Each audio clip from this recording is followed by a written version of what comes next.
ஆண்டவராகிய இயேசுவை நாமத்தினாலே இந்த காலை வேளையில் கூட உங்களை யாவரையும் வாழ்த்துகிறேன். கர்த்தர் உங்களை ஆசீர்வதிப்பாராக.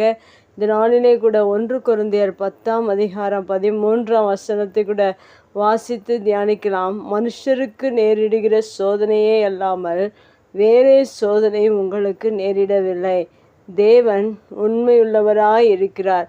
உங்கள் திராணிக்கு மேலாக நீங்கள் சோதிக்கப்படுகிறதற்கு அவர் இடங்கொடாமல் சோதனையை தாங்கத்தக்கதாக சோதனையோடு கூட அதற்கு தப்பிக்கொள்ளும்படியான போக்கையும் உண்டாக்குவார்.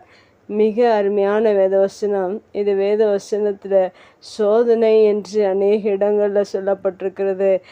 மெய்யாகவே ஒவ்வொரு மனிதனுடைய வாழ்க்கையிலும் பல சோதனைகள் ஒவ்வொரு நாளிலும் ஒவ்வொரு காலத்திலும் வந்து கொண்டே இருக்கிறது. ஆனால் தேவனுடைய வார்த்தை இந்த வேத வசனத்தில் என்ன சொல்கிறது என்றால், சோதனை உண்டு, ஆனாலும் சோதனை நின்று தேவன் தப்புவிக்க வல்லவராக இருக்கிறார் என்பதை இந்த வேத வசனம் மிகவும் தெளிவாக நமக்கு காண்பிக்கிறது.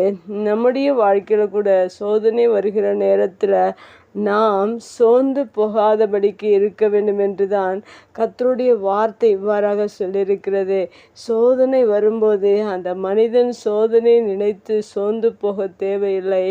ஆனால் சோதனையை ஜெயிக்கத்தக்க ஒரு தேவன் நம்மோடு இருக்கிறார் என்பதை ஒவ்வொரு மனிதர்களும் அறிந்திருக்க வேண்டும்.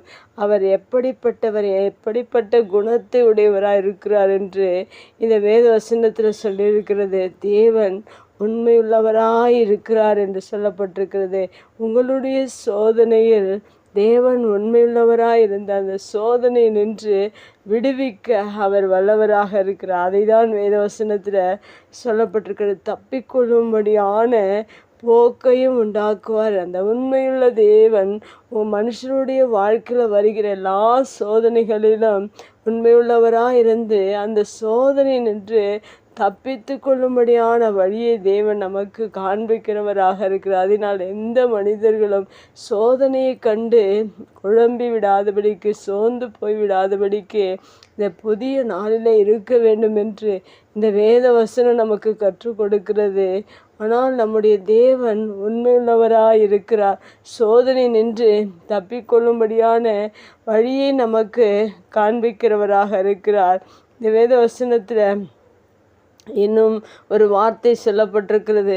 உங்கள் திராணிக்கு மேலாக நீங்கள் சோதிக்கப்படுகிறதற்கு அவர் இடம் கொடாமல் என்று சொல்லப்பட்டிருக்கிறது.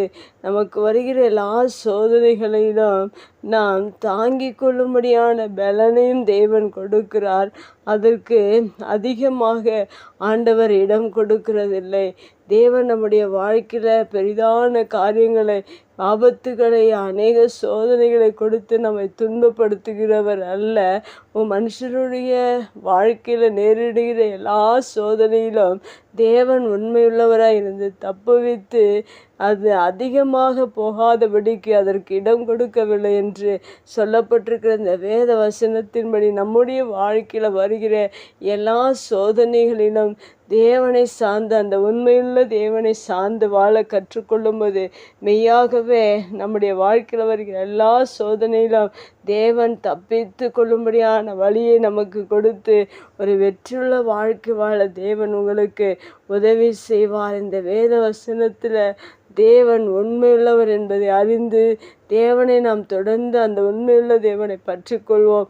எல்லா சோதனைகளையும் ஜெயிப்போம். கர்த்தர் நம்மோடு இருக்கிறார். கண்களை முடிச்சு ஜெபிக்கலாம். எங்கள் அன்பு தகப்பனே, இந்த அருமையான வார்த்தைக்காக நன்றி செலுத்துகிறோம்.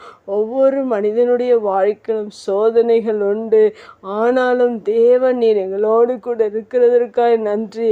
நீர் சோதனைக்கு இடம் கொடாதபடிக்கு நீர் அதை ஆண்டவரை காப்பாற்றுகிறதற்காக நன்றி.